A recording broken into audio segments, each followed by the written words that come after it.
Washington, our special guest, who's an ambassador, by the way. I first met her when I was speaking for Dr. Haywood Robinson, another one of our ambassadors, pastors a powerful church up in the Silver Spring, Maryland area. And after service, he said, Doc, I want you to meet this powerful lady. Her story is incredible. Her passion is infectious. He said, she is doing such an incredible job making a difference in people's lives. He said, man, you have got to have her on one of your calls. You've got to connect with her. And so he said, I want to introduce you. And so I said, okay, I'd love to meet her. Well, I met this lady, and she was so kind and gracious to give me a copy of her powerful book, Driven to Succeed, an inspirational memoir, Lessons Learned Through Faith, Family, and Favor. And I've got the special autographed copy, my friend, which she's going to tell you about. She just updated, revised, and by the way, she's got a very special thing going to happen. And I'm looking at this magazine with Dr. Washington, again, autographed by her. And literally, if you were on the call that she did for us a couple months ago, it's just outstanding, amazing. And I said, we've got to have her back. And this is an opportune time. She's an author. She's an educator. She's an inspirational speaker. And she's worked with boys that everybody else just kind of threw away. And she turned them into citizens, my friend, that are making a difference. So you're going to hear with great delight this powerful, wise woman, Dr. Hattie Washington. Hey, my sister. Good morning, Pastor. How are you? I am blessed and highly favored, even more so that I hear your voice. God is good. God is good. And I just want to thank everybody who's on the line and everybody who's out there trying to make a difference in the lives of others. And I'm just so delighted to be here to share with you some powerful lessons of success and in terms of faith, family, and favor. And these lessons are not just lessons that you hear about, that I've heard about. These are lessons that I have gleaned over the years. And many times when you're going through adversity or challenges in life, you glean the realization after it's over. Because many times God will put you through things and you don't know why you're going through them. But the saving grace of it all is if you keep the faith. If you in the middle of the tunnel and you don't know, you look forward, it's dark. You look backwards, it's dark. But if you keep the faith, you're able to continue on your path because you know within your heart.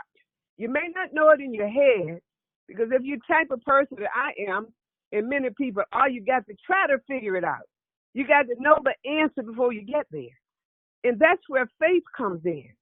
If you just relax in God and have faith that He has you, that He's holding you in His hands, just like the poem, The Footprint. When you wonder why you only see one set of footprints, is because God is carrying you. And if you keep that faith, many times all of the stress and all of the stomach churning that goes on when you don't know what the answer is, if you keep that faith in God, then you can go through life knowing that, okay, God, I don't know why I'm going this. I don't know why you putting me through this, but I know there's a reason. And sometimes if we just try to relax and meditate and try to say, okay, Lord, what is the reason for this? What are you trying to tell me? Rather than dwelling on what you're going through, look at why, Lord, are you putting me through this? What is the lesson that you have for me? So in my book, and I talk about lessons learned through life, the first one I talk about is holding on to your faith. Holding on to your faith. And it may be hard at times because you may have this personality where you're trying to figure it all out yourself. And we have a tendency to do that. You know what you're going to do all day. You know what you're going to do next week. And you know, and when life throws you a curveball, then you don't know what you're going to do. But you got to stop sometime and say, okay, Lord, why are you slowing this down for me? Why am I going this way by mistake? Why did you have me to meet this person? Why did you have me to come over here and speak? And they ask me to speak and they want me to speak free and they don't have any money. And I took this assignment. There's a reason for everything. I went to do a speech once, and the people say, I really don't have any money to pay you, so can you still come? I looked at their topic, I looked at their mission, and I looked at some of the people I knew in that organization, and they were about something. So I said, sure, absolutely. And I got there, Pastor B, and everybody I spoke, just had a wonderful, wonderful time. And several months later, they asked me to be the keynote speaker for money at their national conference. So you see, sometimes when you keep God in front and you do his work and have faith that whatever you're doing, whatever you're called, there's a reason for it. And so just hold on to your faith. And there's a saying that I say all the time, Pastor, which has to do with holding on to your faith, is dream.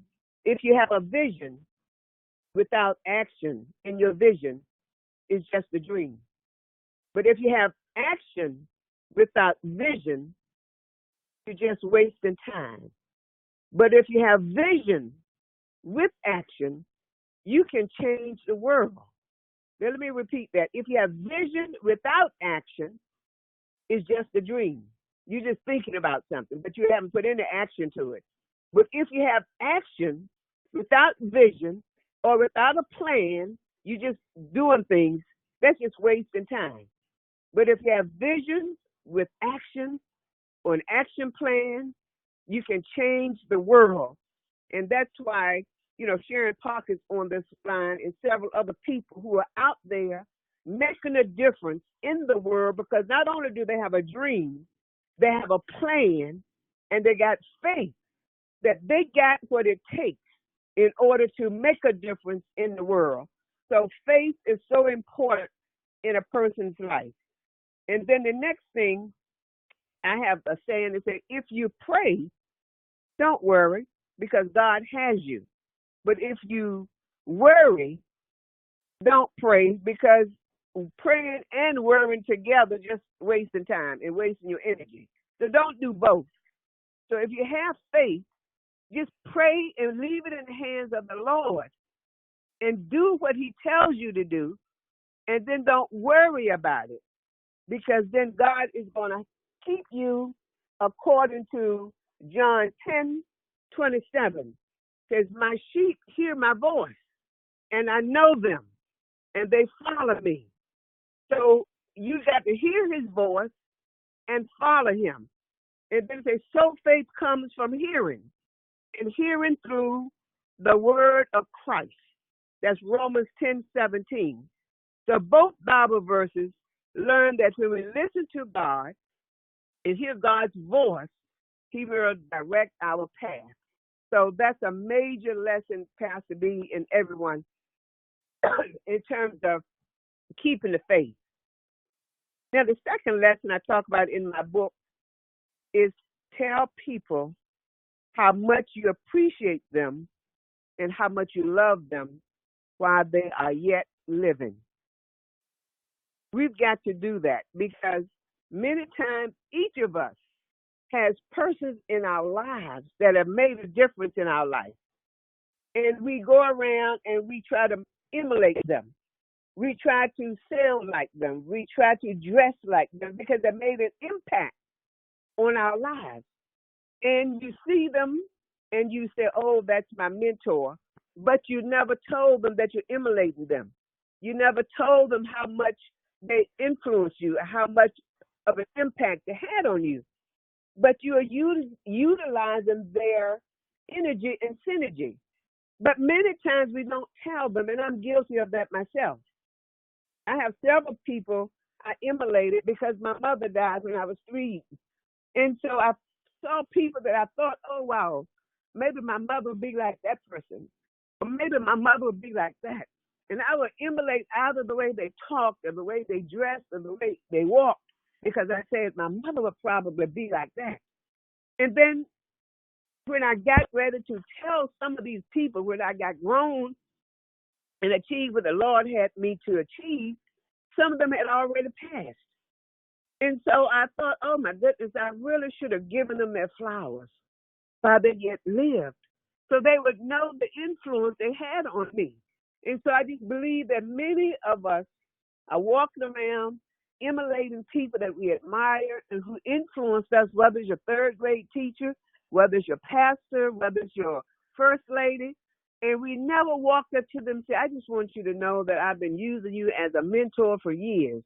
I have been admiring you for years, and you've influenced my life tremendously. And I just want you to know that. Most people, as I talk about in my book, in the chapter on mentor mothers and mentor fathers, I have any number of mentor mothers and fathers that I have gravitated toward. I have selected, and some of them I told, some of them I didn't. Some of them knew, and some of them did not. So when you see those people in your lives, you need to reach out to them. I can't think of a person who is not elated and impressed when someone says, I have been using you as a role model. You have been my role model. You've been my mentor, and I never told you. So that's my second lesson. Just tell people while they yet live. Give people their flowers while they yet live. Because when they pass, and you bring all these flowers to their grave because it meant so much, it doesn't mean anything at that time. So just please reach out to someone. If it's no more than 3 people that you know, because you probably don't even know if they're still living. And if you don't know if they're still living, then that's really a pity as far as I was concerned. I didn't know if Mrs. Brown, my third grade teacher from the 2-room schoolhouse down in Farmville in the country, didn't know if she was still living. And when I reached out to her, when I wrote my book, I found out that, oh, my, she passed 5 years ago. And so my heart just sank, and it's like, oh, my goodness, let me think about other people that I need to call. And I just started calling people and say, I just want you to know that you made a great influence on me. When I was the vice president of Company State, how you called and supported me, how everything I did, you were just there for me. And thank the Lord she was still living. That's Dr. Geraldine Waters, who, by the way, was also a mentor of one of my good girlfriends, Peggy Morris, who is the president of Sisters for Sisters Network. And you will be talking to her as well, Dr. B. She will be joining our group as well. So again, make sure we let people know that you love them while they yet live. And then the next lesson is so important. It can change a person's life if you tell them to learn to stay positive. Staying positive in life is so important. You got to wake up with a positive attitude. The fact that God woke you up that morning and you are, as the old people say, you are in your right mind. That's something to be thankful for, something to be grateful for, and something to be happy about. You woke up. You're in your right mind. You are not sick. You don't have any limbs missing. You may have a family. They may not be speaking to you or what have you. I have people say, well, I haven't talked to my daughter. I haven't talked to my son because we just not close. Well, why is that? Sometimes we got to be the first one to reach out to people. Sometimes we sit back and wait for people to reach us. You've got to be the one to reach out and then be positive. In life, you have people who wake up thinking the glass is half full or is it half empty. Whichever perspective you have on life, if the glass is half full, you're right. If the glass is half empty, you are also right. If you're a positive person, then the glass is half full. And if you're negative about everything in life, you look at the glass as half empty. So you're going to be right one way or another. And that is the amount of energy you're going to put into your belief in life. Sharon Parker is one of those persons who believes that we can save a lot of people. We can reach a lot of people. You can reach forward by looking back in the past and looking at the great strength of the ancestors.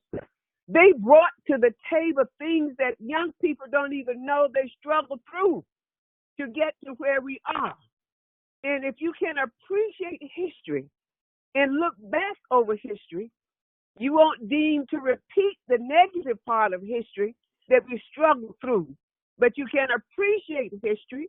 You can appreciate living and walking on the shoulders and in the footsteps of people who come before us so that our young people won't deem to suffer what we have been through, but they can appreciate and take the mantle and move forward stronger and with more vim and vigor than we had the opportunity to do.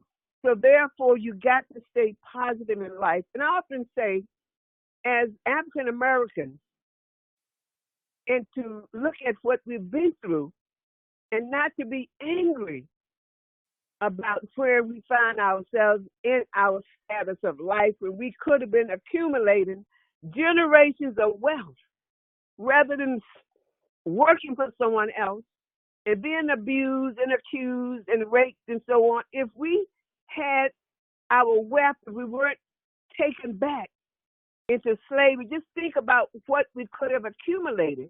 But to dwell on that, to say, well, we could have been rich and millionaires and billionaires, and I don't know why people are not giving us the right opportunity, that could bring anger, could bring stress, could bring you to a life whereby you're living every day in anger rather than being positive.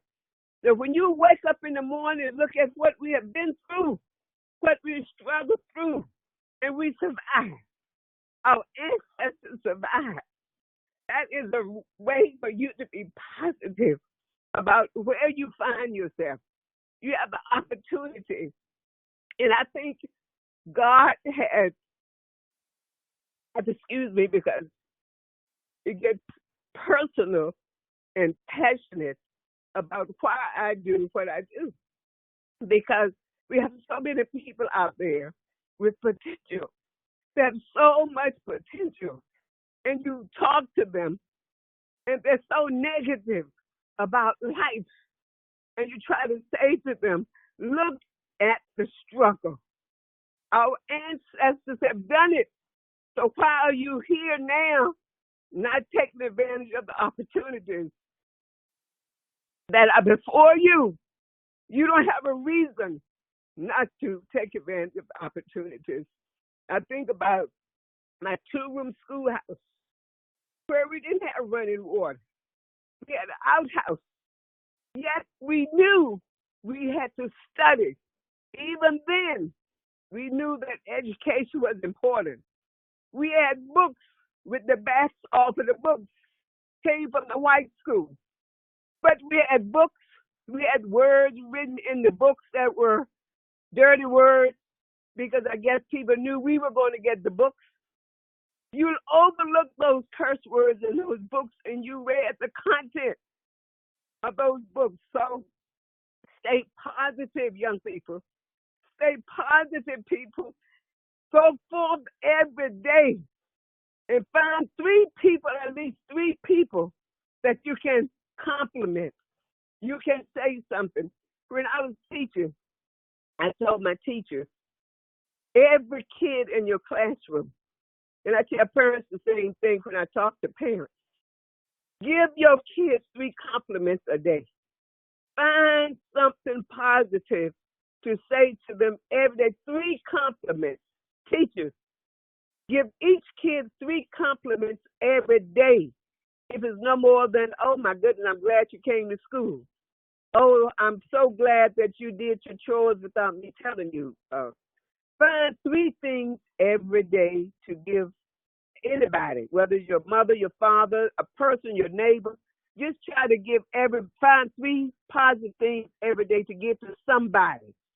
And then as my teachers, I tell them, give your kids 3 connect a day. If it's more than a pat on the back, a pat on the head, or a pat on the hand, to say, I like the way you're doing this. And when you give them that praise, you kind of give a connect and you pat them on the hand or on the shoulder or on the back. Because that connect is so important. I'm a hugger. And in my family, we hug. I hug my grandkids. I hug my daughters. I hug different people you meet. You give them that hug. It's something about that touch that fortifies them, that strengthens the person. They can feel your positive synergy.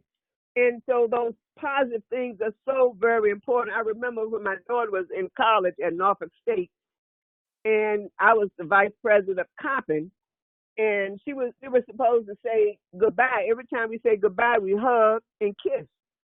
And for some reason, that morning, she was asleep when I left to go to work. I had already said goodbye the night before because I knew I was going to leave the home about 5:45. And so we didn't get to hug again.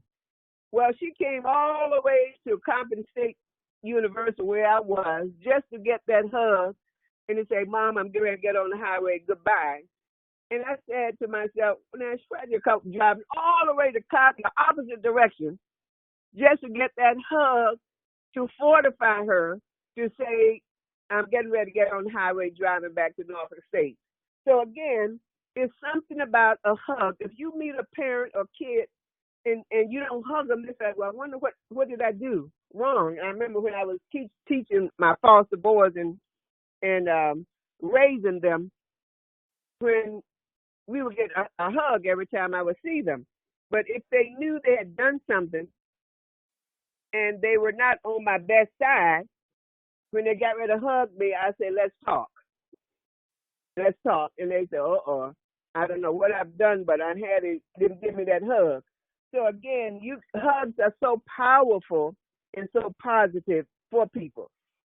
Another lesson, I won't go through all of them in my book because you can get the book. They're all on page 222 all the way through. And the whole chapter is called Lesson Learned in the book. But there's so many other things in the book I talk about in addition to Lesson Learned. For instance, the chapter on divine intervention.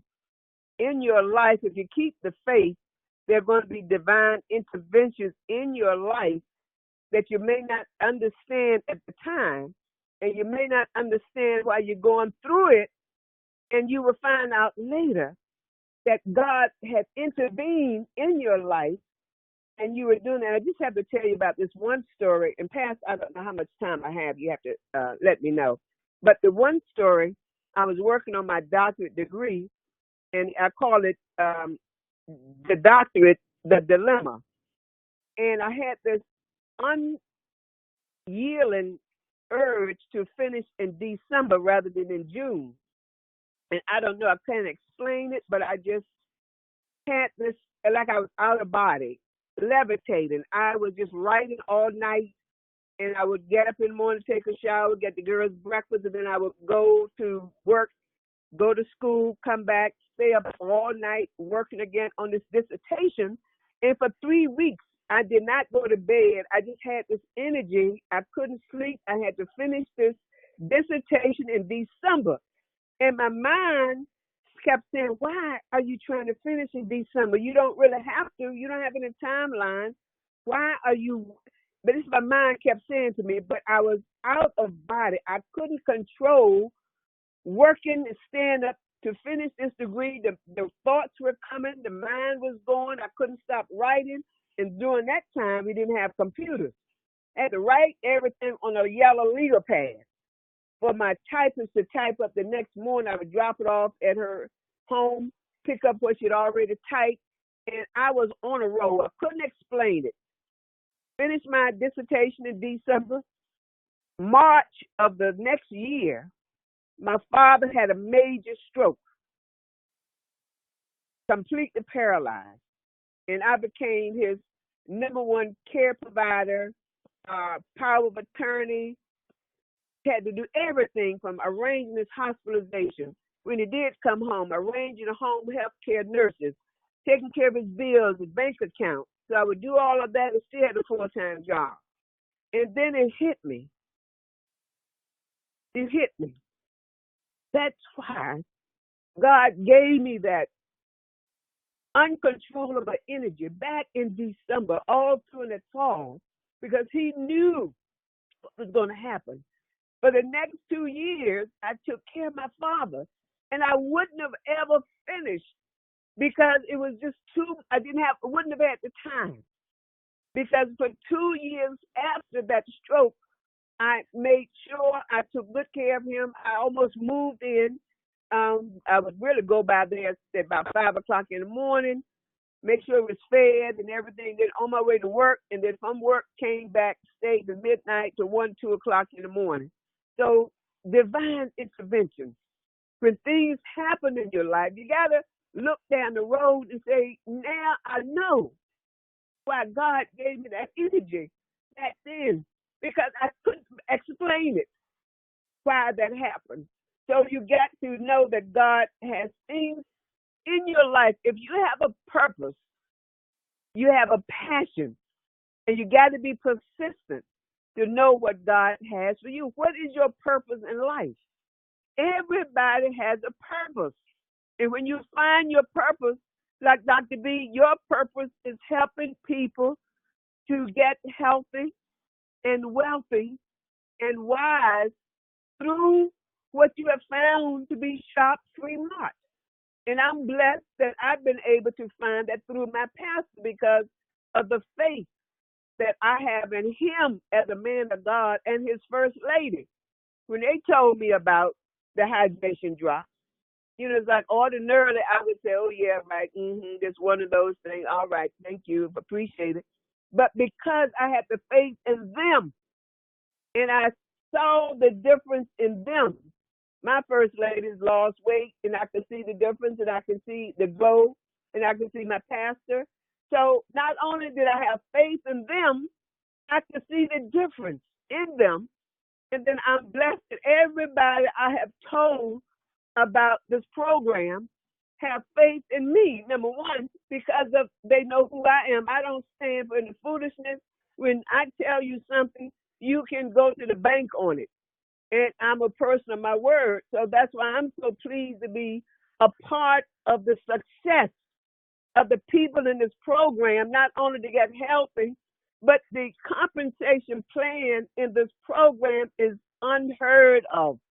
I've never heard of a program, and I'm 72 years old, whereby you join for free and everybody's helping the next person in your organization to become healthy, number one, so you can have a testimony. It's not a program you got to sell. It sells itself. You become healthy first, and then you tell someone else, or they can see what you say is what you mean because it is in you, and they can see the difference. So let me get off on that. But one other lesson that I want to give you before we end is the one on enjoying the fruits of your labor, which adds right into what I was just talking about. When God blesses us to achieve certain things in life, and you are, quote, successful, meaning in job, finance, status, and all of that, you don't keep it to yourself. You don't brag on yourself. You don't get your head too big that you can't give back. Because the real essence of success is not so much what you have achieved, as Dr. Maya Angelou always say, and Dr. King, Martin Luther King, is what you're able to give back, number one, and what you're able to help other people accomplish and achieve and accrue. If you have joined the millionaire group and you've done good in your success and you're keeping it all to yourself, then that is very selfish. Somebody helped you to get where you are. So you got to reach back and help someone else. As a race, we can't afford to reach back and help one. We got to reach back and help 10 or even 100 people to help them to accrue. The old Chinese saying is, if you teach a man if you give a man a fish, he can eat for a day. But if you teach him the fish, he can eat for a lifetime. So that's what we've got to do as successful people in whatever we do in life. We got to help other people. And you tap people that you see. Sharon is one of my mentees, and Peggy Morris. And I can just name a lot of people that I'm trying to help to reach this status. I know God has given them the potential, the mind and the soul and the heart to be in his purpose and to give back and to help so many people. And Pastor, you would just have to stop me because I can go on talking about God, talking about how it is so rewarding to give back with my over 100 foster boys that the Lord has allowed me to touch their lives. They come in on medication and they're in special education, and to be able to turn these young men around and they're college grads. And to not only just college grads, but to graduate A students. I mean, God has taken these so-called throwaway kids, and now they're out there doing everything from being IT specialists, assistant principals of schools, teachers, you name it, they're out there doing it because God put it on my heart. Because I knew when my mother died, when I was 3, that in them are mentor mothers and fathers that tapped me, and I was in God's favor. I didn't know it then, but looking back, reflecting back, I knew that God had me and had his purpose for me. Because I never thought, my mother died when she was 29. And I never thought I was going to get past 29 or 30 and then 40. And when I got to 50, like, okay, this must be it. So I'm going to cash in my retirement and open my foster boys home because I won't live to be 65 to get it myself. And here I am, 72, and God has allowed me to accumulate all of that I cashed in for those foster boys, to accumulate that back 100-fold. So when you open your hands and give to God, God will put something else in your hand. If you keep your hands tight and closed, then God can't put anything in there.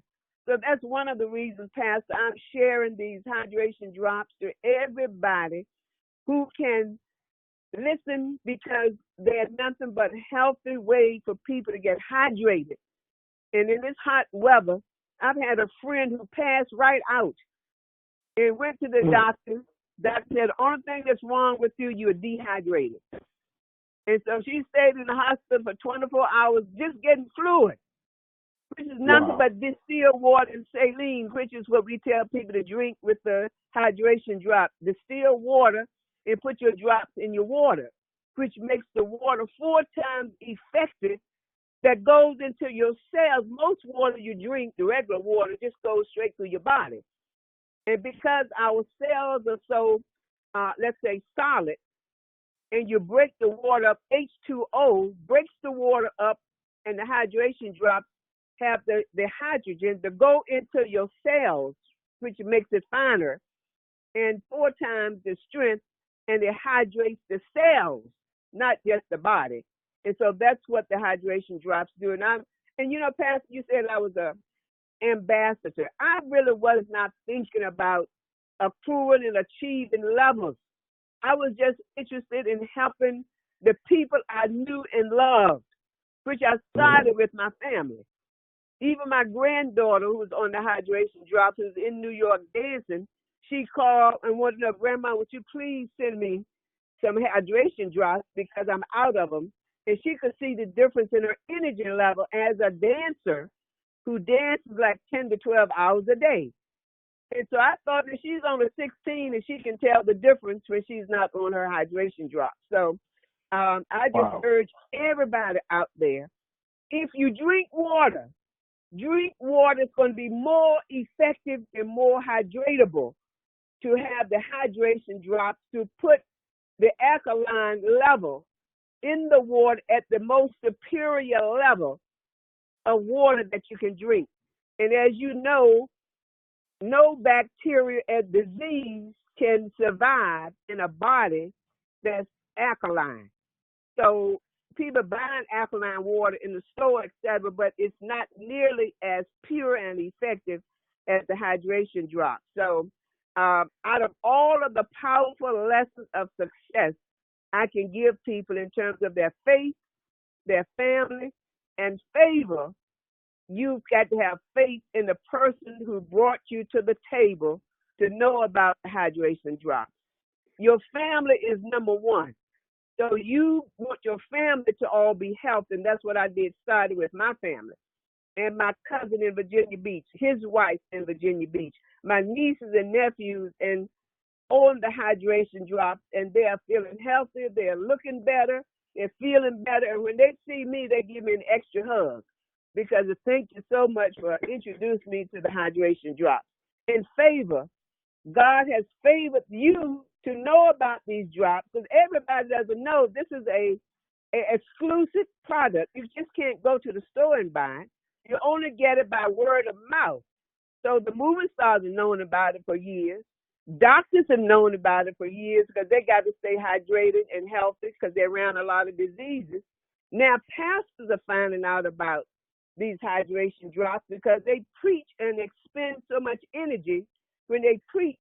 And now we're trying to bring it to the public, at least those people in our circle, so that we love them and we know them and they have faith in us. So I just am very pleased, Pastor, to be on the show talking about powerful success, powerful lessons of success.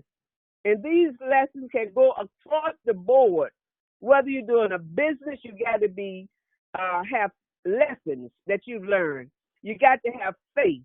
And regardless of what you're doing in life, you got to stay positive. You got to know that God has you and you keep the faith in everything that you do. So God bless everybody out there. And I know that God has great plans for you. And thank you for tuning in. And go to Shop Free Mark, Washington 0001, and you can see all about the program that Dr. B is training the people all over the country, 120 countries, I think, Dr. B, that your podcast and your training, everything all across the world, trying to get them healthy and hydrated and wealthy at the same time. Yes. Wow. Powerful, Doc. Incredible, Dr. Washington. You know what? By the way, we've got a promotion going on. We've got 1 week left. And if you want to get a copy of Dr. Washington's book, which I'm looking at mine, I definitely, you should get one.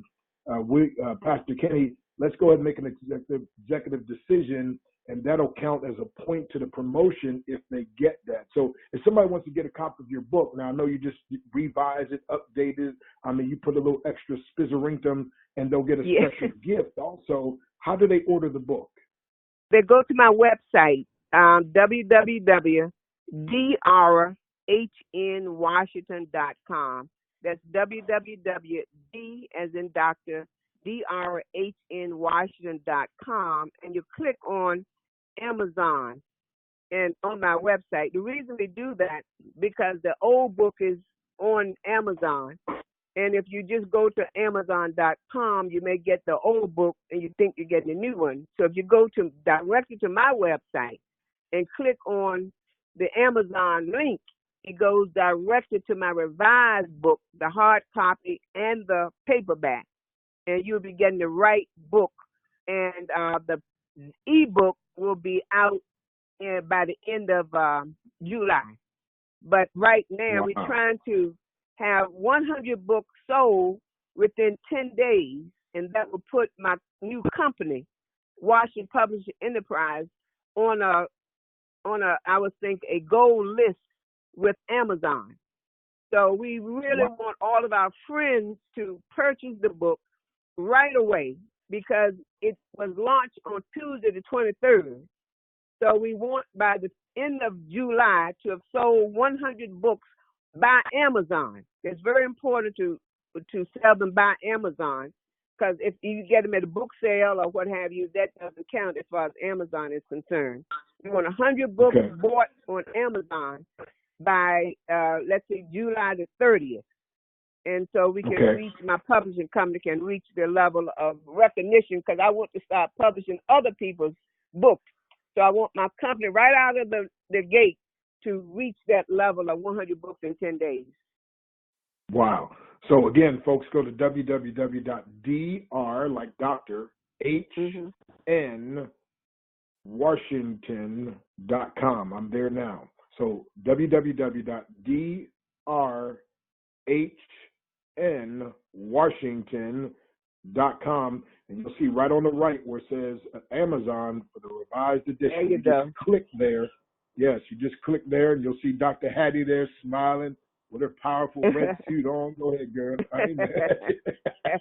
And Pastor, you have done the treat for everybody, if they get their book, the first 100 persons, I'm going to send them my recipe for my delicious Southern bread pudding and my honey butter rum sauce.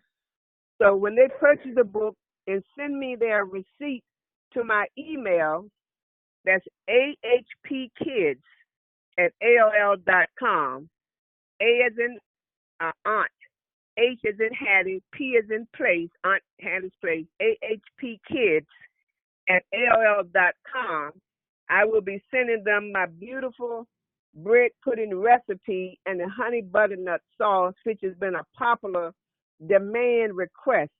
And many people listening may have tasted my bread pudding. It is, I would call it fat-free. The way I make it, it is not the heavy bread pudding. I use a lot of wonderful healthy products in the bread pudding for a bread pudding to be as healthy as that one. I mean, gee whiz, I can't say any more about it, but you got to get the recipe. So I will send that to everybody when they buy their book, and send me their receipt and their email so that I can send that to them. All righty. So, folks, again, that will count as a point toward the contest as well, the promotion. So www.Washington.com. Just on the right-hand side there, come down a little bit, you'll see, click on where it says Amazon, and then you're going to send the receipt to her email to get your extra bonus, ahpkids@aol.com. So Aunt Hattie P place kids, KIDS @AOL. And go ahead and do that, my friend. Powerful. Thank you, Doc. We appreciate you. Pastor, can I say one last thing? All of the proceeds from my books I donate to my foster boy scholarship fund at Coppin State so they can go to college. And as many of them will be homeless when they age out of the foster care. So I put them on campus. They got to live on campus. So that's expensive. Wow. So, but I've dedicated all of my proceeds to my foster boy scholarship fund. So not only are you getting a great book, but it's for a great cause as well. Wow.